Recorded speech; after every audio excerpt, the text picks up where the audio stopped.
नमस्कार, STV news देख रहे हैं आप। आज की प्रमुख खबरों के साथ मैं हूं नफीस अंजुम। आइए नजर डालते हैं सबसे पहले सुर्खियों पर। बीपीएससी अभ्यर्थियों के समर्थन में महागठबंधन की तरफ से किया गया धरना प्रदर्शन। शहर में किया गया पैदल मार्च। सीएम का फूंका गया पुतला। मोतिहारी पुलिस का डिजिटल पुलिसिंग की ओर एक और नया कदम। आमजनों की सुविधा हेतु नई वेबसाइट किया गया लॉन्च। शिकायत दर्ज करने के साथ साथ लोग पा सकेंगे कई तरह के लाभ। थाने हाजत में ही कैदी ने की आत्महत्या। सीसीटीवी फुटेज में कैद हुई पूरी घटना। मोतिहारी की बेटी ने राष्ट्रीय स्तर पर रचा इतिहास। काव्या का एग्जिम ट्रायल के लिए हुआ चयन। पूर्वी चंपारण जिले के मोतिहारी में नेता प्रतिपक्ष तेजस्वी यादव का कार्यकर्ता दर्शन से संवाद कार्यक्रम हुआ आयोजित। 4 घंटे तक चला कार्यकर्ताओं से संवाद। तेजस्वी यादव के 200 यूनिट मुफ्त बिजली वादे पर भाजपा सांसद ने किया तीखा प्रहार। कहा कि राजद पार्टी केवल हवा में वादे करने की कर रही राजनीति। ट्रैक्टर की चपेट में आने से बाइक सवार की हुई मौत। परिजनों ने लगाया जानबूझकर हत्या करने का आरोप। गांव में मचा कोहराम।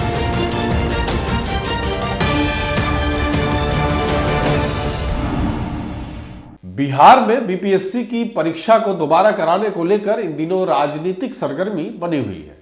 एक तरफ प्रशांत किशोर आमरण अनशन पर बैठे हैं तो दूसरी ओर महागठबंधन के नेताओं ने भी अब अपना मोर्चा खोल दिया है। आज मोतिहारी में महागठबंधन द्वारा संयुक्त रूप से शहर में पैदल मार्च निकाला गया और शहर के गांधी चौक पर मुख्यमंत्री नीतीश कुमार का पुतला दहन किया गया। इस दौरान महागठबंधन के नेताओं ने सीएम नीतीश कुमार के विरोध में जमकर नारेबाजी की है और बीपीएससी परीक्षा को दोबारा कराने की मांग की है। बता दें कि महागठबंधन की युवा एवं छात्र इकाई के साथ साथ सैकड़ों कार्यकर्ताओं एवं पदाधिकारियों की तरफ से चरखा पार्क से लेकर गांधी चौक तक पैदल मार्च निकाला गया।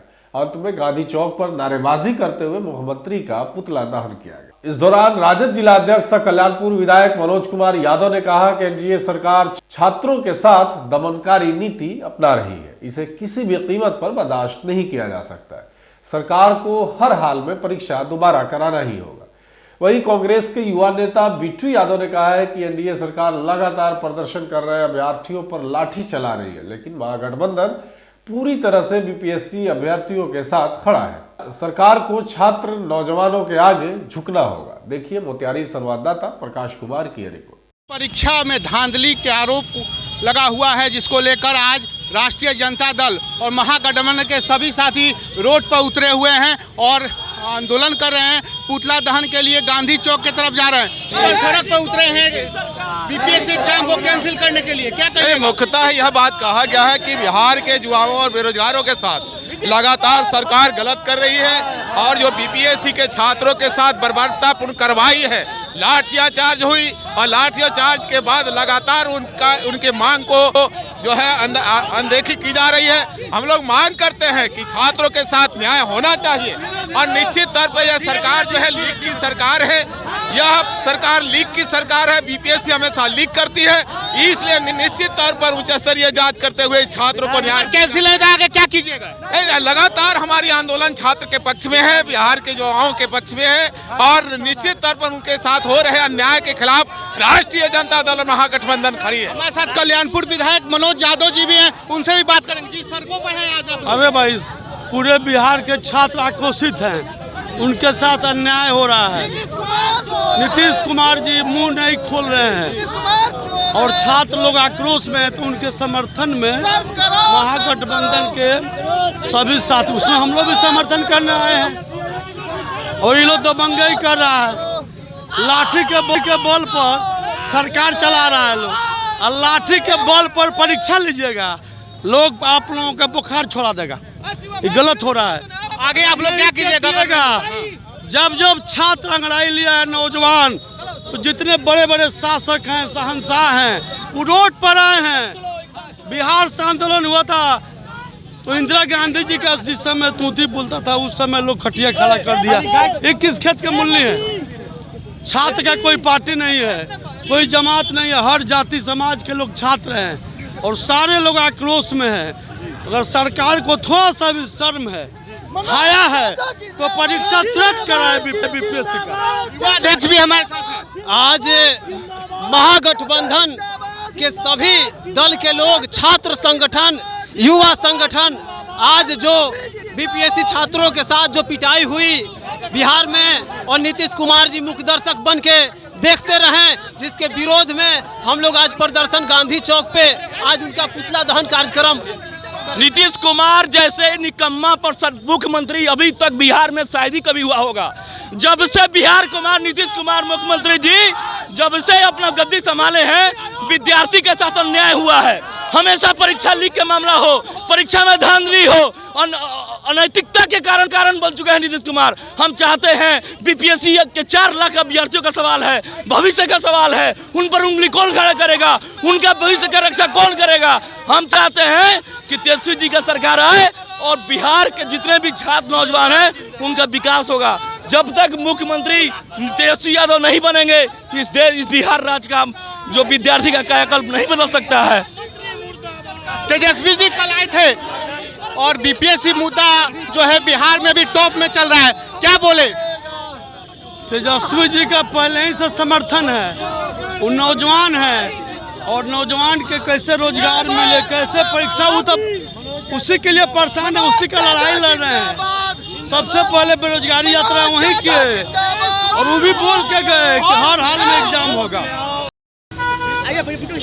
युवा संगठन और महागठबंधन के पूरे युवा संगठन, छात्र संगठन के आह्वान पे जो पूर्व में बीपीएससी के छात्रों पे जिस तरह बुरी तरह से लाठी डंडा का बरसात एनडीए सरकार द्वारा किया गया और जिस तरह री एग्जाम के मांग को लेकर विद्यार्थी सड़क पर पटना के अड़े हुए हैं, उनके समर्थक में महागठबंधन परिवार उनके साथ है। जब तक री परीक्षा नहीं होता है, महागठबंधन के तमाम युवा छात्र नौजवान विद्यार्थियों के साथ कदम से कदम मिलाकर चलने का काम करेगा और इस सरकार को आने वाला दिन में झुकना पड़ेगा, क्योंकि विद्यार्थी की लड़ाई है, युवा की लड़ाई है, छात्र की लड़ाई है।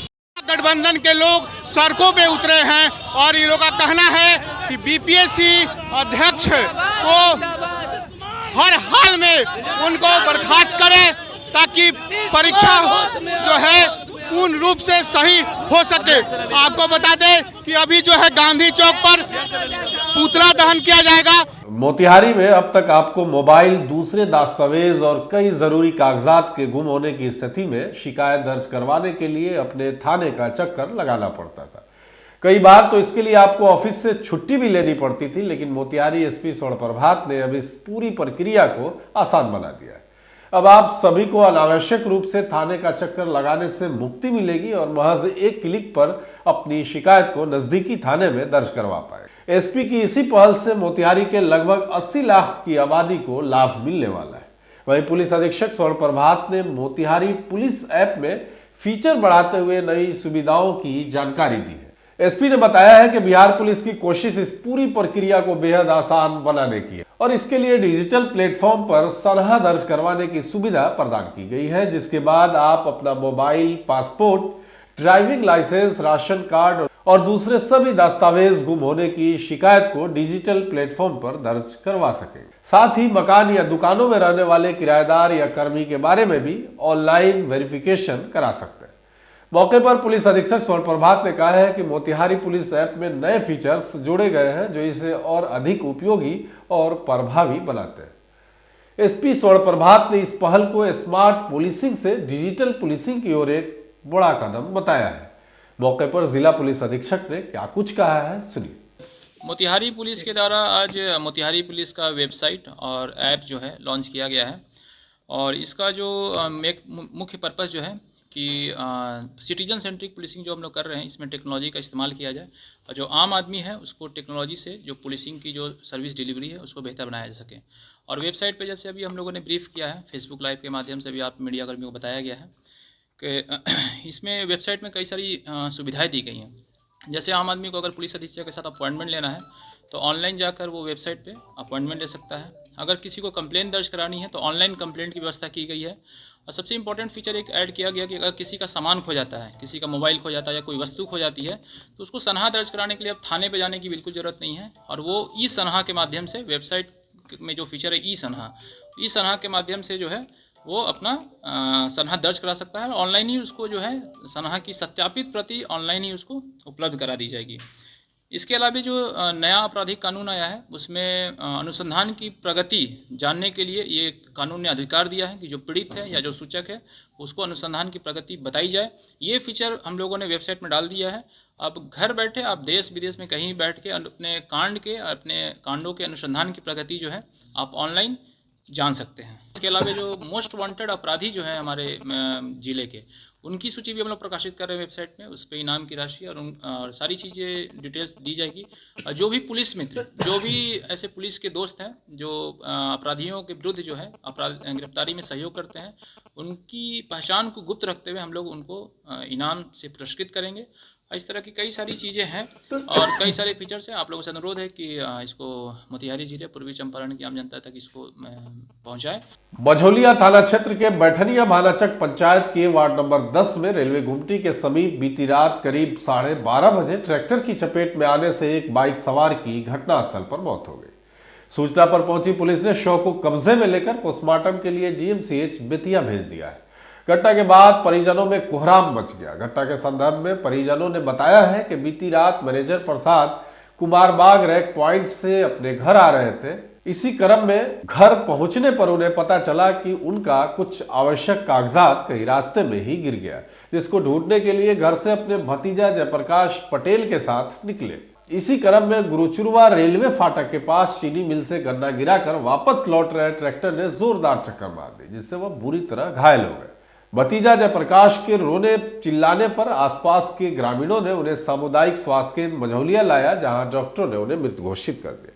इधर मृतका की पत्नी रागिनी देवी ने थाने में आवेदन देकर न्याय की गुहार लगाई तथा गांव के ही ट्रैक्टर स्वामी नंदू कुशवाहा एवं चालक वीरेंद्र कुशवाहा सहित अन्य पर अपने पति की ट्रैक्टर से कुचलकर हत्या करने का आरोप लगाया। घटना के संदर्भ में प्रभारी थानाध्यक्ष विनोद कुमार ने बताया है कि आवेदन के आलोक में अग्रतर कार्रवाई की जा रही है। कल हम लोग कुमारबाग रेक से हम लोग वहाँ रात में निकले और निकल कर हम लोग बेतिया से घर गए। ठीक है, तो उसी समय क्या होता कि अंकल का कुछ मतलब सामान खो गया, मतलब बाइक से ऊपर से गिर गया था। तो वो बोले कि बहुत इंपॉर्टेंट डॉक्यूमेंट्स है, कागज़ है, इसको मतलब ज़रूरी है उसको ढूंढना। तो बोलते कि मझौले के आसपास में उनको सुबह की गिरा हुआ है। तो रात में उन्होंने वहाँ से घर से मतलब रिटर्न किए और वहाँ से बोले कि हम भी साथ में चलते हैं। तो थोड़ा हमसे वो आगे बढ़ गए, हम अपना बाइक लेके, 2 बाइक था और अपना बाइक पीछे लेकर हम लोग वहाँ से निकले। तो आगे जा रहे हैं तो उनको देखा गया कि उधर से वो मुँह का ट्रैक्टर नंदू कुशवाहा और उसका भतीजा वो ड्राइविंग कर रहा था वीरेंद्र कुशवाहा, ठीक है, दोनों था। तो वहाँ से आया तो क्या हुआ कि जब देखा अकेले था तो वो अपने साइड से स्लो मोशन में जा रहे थे, तो ट्रैक्टर ऊँख गिरा के आ रहा था गन्ना और जोर से लाया, देखा अकेले हैं तो रॉन्ग साइड से जाकर उनको मार दिया है। हाँ, वो गाँव के ही हैं। हाँ, थोड़ा बहुत, हाँ, पहले से थोड़ा सा नोक झोंक चल रहा था।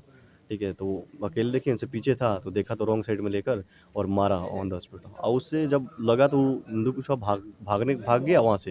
और वो जब हम पीछे से आए तो उसका भतीजा चाबी लेकर भाग रहा था। तो उससे हमने गुहार किया कि भाई सिचुएशन बहुत क्रिटिकल है, ब्लडिंग बहुत ज़्यादा हो रही है भाई, कम से कम कोई, मैं अकेले था, कोई नहीं था वहाँ पे, तो कम से कम कोई सपोर्ट करे कि हम लेकर हॉस्पिटल उसको जाएँ। ठीक है, तो ब्लड बहुत ज़्यादा गिरा था मुँह से। तो बोला भाई कम से कम, बहुत रिक्वेस्ट किया कि भाई कम से कम हॉस्पिटल तक पहुंचा दे, तो पीछे बैठ, हम लेके चल रहे हैं। तब तक वो नहीं मतलब बैठा और वहां से भी क्या किया, फरार हो गया, भाग गया। इस वक्त मोतिहारी से बड़ी खबर आ रही है। रविवार देर रात रघुनाथपुर थाने के हाजत में मुन्ना शाह नामक गैर जमानती वारंटी कैदी ने मफलर से गले में फंदा डालकर आत्महत्या कर ली है। इस घटना से थाने में तैनात पुलिस कर्मियों में हड़कंप मच गया। पूरी घटना थाने में लगे सीसीटीवी कैमरे में कैद हो गई। घटना की जानकारी मिलने पर एसपी स्वर्ण प्रभात थाना पहुंचे। पुलिस अधीक्षक ने ड्यूटी से गैर हाजिर चौकीदार आलोक कुमार को निलंबित कर दिया। वहीं एसपी ने एसडीपीओ से विस्तृत जांच रिपोर्ट तलब की है। जांच के लिए एफएसएल टीम को भी बुलाया गया है। मृतक के परिजनों को सूचना देते हुए मजिस्ट्रेट की उपस्थिति में विधिवत आगे की प्रक्रिया कराई जा रही है। इस संबंध में एसपी स्वर्ण प्रभात ने बताया कि घटना की जानकारी मिलने पर तत्काल थाना पहुंचकर पुलिस कर्मियों से पूछताछ की गई। थाने में लगी सीसीटीवी फुटेज को देखा। पूछताछ के क्रम में मालूम चला कि घटना के समय चौकीदार उपस्थित नहीं था, उसे तत्काल निलंबित कर दिया गया है। इसके साथ ही कैदी के आत्महत्या करने के कारण का पता लगाने की कोशिश की जा रही है। पापा चले गए, पापा नहीं कहाँ से किस तरह चले गए पापा, हम लोग को छोड़ के चले गए पापा, मम्मी नहीं आए थे और पापा मेरे चले गए। कब आए थे पापा बाहर से? फुआरी लेके आई थी, बोलूँगा किस तरह फांसी कैसे लगा सकते हैं, नहीं लगा सकते हम लोग, पापा नहीं लगा सकते। पूर्वी चंपारण जिले की बेटी काव्या ने अपनी मेहनत और लगन से राष्ट्रीय स्तर पर जिले का नाम रोशन किया है। विगत 22 से 24 दिसंबर तक भोपाल में आयोजित 67वीं राष्ट्रीय निशानेबाजी चैंपियनशिप में काव्या ने शानदार प्रदर्शन करते हुए इंडियन टीम में चयन होने वाले ट्रायल के लिए जगह बना ली। इस प्रतिष्ठित प्रतियोगिता में काव्या ने कुल 654 अंक में से 608.54 अंक प्राप्त कर अपनी प्रतिभा का लोहा मनवाया है। वहीं काव्या की सफलता पर उसके पिता स्वास्थ्यकर्मी संजय यादव बेहद गौरवान्वित और खुशी महसूस कर रहे हैं। उन्होंने कहा कि काव्या ने जो सफलता हासिल की है वह उसकी कठिन मेहनत और समर्पण का परिणाम है। गौरतलब है कि काव्या ने निशानेबाजी का प्रशिक्षण सिवान के विद्यानंद शूटिंग क्लब में प्राप्त किया है। प्रशिक्षकों ने बताया कि काव्या शुरुआत से ही काफी मेहनती और अनुशासित रही है। उसकी लगन और दृढ़ता ने उसे इस मुकाम तक पहुंचाया है। इसका सफर, इसका सबसे बड़ा चीज़ है कि इसका अपना तजुर्बा ज़्यादा इसके लिए काम किया। ये पहले एनसीसी में खेली, एनसीसी में इसको बहुत अच्छा प्रोटेक्शन मिला। एनसीसी के बाद इसने स्टेट खेला, स्टेट में इसको बहुत अच्छा मार्क्स मिला। स्टेट के बाद प्री नेशनल क्वालिफाई हुई, प्री नेशनल के बाद नेशनल क्वालिफाई हुई और आज नेशनल के बाद इंडिया टीम के ट्रायल्स के लिए इसका सिलेक्शन हुआ है, जो हम सभी के लिए खुशी और गौरव की बात है। क्या बाधा है? बाधा क्या है? जी नहीं, राइफल हम हायर करते हैं शूटिंग क्लब से, रेंट पे लेते हैं। अभी लाइसेंस इसका बना नहीं है। लाइसेंस के लिए जिला पदाधिकारी महोदय से निवेदन होगा कि वो इनसे लाइसेंस दे, और ताकि आर्म्स खरीदने की बात जहाँ तक हो, यहाँ हम लोग कोशिश करेंगे ज़मीन उमीन बेच बाच के कि इसके लिए आर्म्स व्यवस्थित किया जाए। आर्म्स की कीमत अप्रॉक्स 8 से 9 लाख पड़ेगी और सूट की कीमत 3.5 लाख के आसपास है। सरकार से कोई मदद मिल रही है? अभी तक तो सरकार से मदद नहीं है, लेकिन सरकार खेल के प्रति और प्रोटेक्शन देती है तो सब्सिडी मिलनी चाहिए। क्या सपना क्या है? सपना हमारे बच्चे ओलंपिक खेले, देश का नाम रोशन करे। बहुत अच्छा लगा, हम तो सपोर्टे किया। जब महिला कॉलेज में एडमिशन हुआ आईएससी में, तो ये पूछा हमसे कि एनसीसी में जाए। हम कहा कि हाँ बेटा, वो तो बहुत बढ़िया चीज़ है। सबसे पहले तो एनसीसी के थ्रू हम लोग का मैच हुआ, कैंप हुआ सिवान में, तो सिवान गए। सिवान में वहाँ पे हम लोग का शूटिंग का ही सिखाया जा रहा था, शूटिंग को लेके 50 मीटर का। तो वहाँ पे हम लोग गए, वहाँ पे सीपी सर थे चंद्र प्रकाश गिरी, वो मेरे कोच थे। अशोक सर कोच थे, उन्होंने और बताया राइफल के बारे में, पोजीशन समझाया। फिर स्टेट का मैच हुआ वहाँ पे सिवान में, स्टेट का मैच हुआ, स्टेट क्वालिफाई किए। फिर जोन का मैच हुआ, 8 स्टेट का वहाँ पे मैच हुआ था, और उसमें फिर क्वालिफाई किए। तो फिर पूरे इंडिया का, ऑल ओवर इंडिया का नेशनल मैच हुआ। नेशनल में क्वालिफाई किए, इंडिया टीम्स के ट्रायल्स के लिए सेलेक्ट हुए। कैसा लग रहा है सिलेक्शन होने के बाद? अच्छा फील हो रहा है। नेता प्रतिपक्ष तेजस्वी यादव मोतिहारी के बापू सभागार में कार्यकर्ता दर्शन सह संवाद कार्यक्रम के माध्यम से अपने कार्यकर्ताओं से मुलाकात की और पार्टी के संगठन को मजबूत बनाने पर जोर दिया। वहीं इस कार्यक्रम में तेजस्वी यादव लगभग 4 घंटे तक अपने कार्यकर्ताओं से संवाद करते रहे और जमीनी स्तर पर संगठन को मजबूत करने की आवश्यकता पर विशेष बल दिया। वहीं कार्यक्रम में सैकड़ों कार्यकर्ताओं ने हिस्सा लिया और अपनी समस्याओं को सीधे तेजस्वी यादव के समक्ष रखा है। मौके पर नरकटिया विधायक सह पूर्व मंत्री शमीम अहमद ने कहा है कि तेजस्वी यादव आज कार्यकर्ताओं को साफ संदेश दिया है कि बिना बूथ स्तर को मजबूत किए चुनावी जीत संभव नहीं है। उन्होंने कार्यकर्ताओं को आत्मविश्वास दिलाया कि उनकी मेहनत और एकजुटता के दम पर 2025 में तेजस्वी यादव के नेतृत्व में नई सरकार बनेगी। उन्होंने कार्यकर्ताओं की समस्याओं को गंभीरता से सुना और उनके समाधान के लिए ठोस कदम उठाने का भरोसा दिलाया। वहीं कल्याणपुर विधायक मनोज यादव ने कहा है कि सारे लोग खुश हैं कि इस तरह के कार्यक्रम आयोजित किए गए। खुद तेजस्वी यादव पंचायत से लेकर जिला लेवल के सभी कार्यकर्ताओं से संवाद किए और विधानसभा चुनाव को लेकर जरूरी टिप्स भी दिए। हम लोग कैसे 2025 में अपने को स्थापित करेंगे और अपने को यहाँ सरकार बनाएंगे, इसमें भी बहुत देर बात हुई और बहुत सफल आज कार्यक्रम रहा। इस कार्यक्रम से पूरे जिला में गर्म जोशी के साथ लोगों में जो उत्साह है, अब यही सोच लीजिए कि बहुत कम लोग, जो मुख्य लोगों को निमंत्रण दिया गया था, जो मुख्य कार्यकर्ता थे, सीनियर लीडर थे, पंचायत पदाधिकारी थे, प्रखंड अध्यक्ष थे, क्योंकि 12 विधानसभा है, बड़ा जिला है। आज जो कार्यक्रम था संवाद यात्रा, इसमें पंचायत स्तर के जो पंचायत अध्यक्ष, प्रखंड अध्यक्ष, प्रखंड कमेटी और यहाँ पे जिला कमेटी और जिला अध्यक्ष, सारे लोगों को चुनाव हम लोग कैसे जीते, बूथ स्तर पर कैसे हम मजबूत हों, ये सारे टिप्स मिला। का प्रोग्राम शानदार और जानदार था। सारे लोग नेता के मुरीद हो गए, आदरणीय तेजस्वी प्रसाद यादव जी के।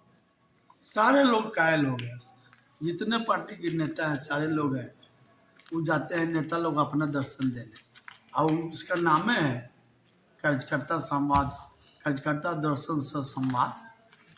बिहार में इन दिनों राजनीतिक तापमान बढ़ता जा रहा है। नेता प्रतिपक्ष तेजस्वी यादव के कार्यकर्ता दर्शन से संवाद कार्यक्रम के बाद भाजपा के बेतिया सांसद डॉक्टर संजय जायसवाल ने उन पर तीखा हमला बोला है। जायसवाल ने तेजस्वी यादव के 200 यूनिट मुफ्त बिजली देने के वादे को आड़े हाथों लेते हुए उनके कार्यकाल और पार्टी की नीतियों पर सवाल खड़े किए।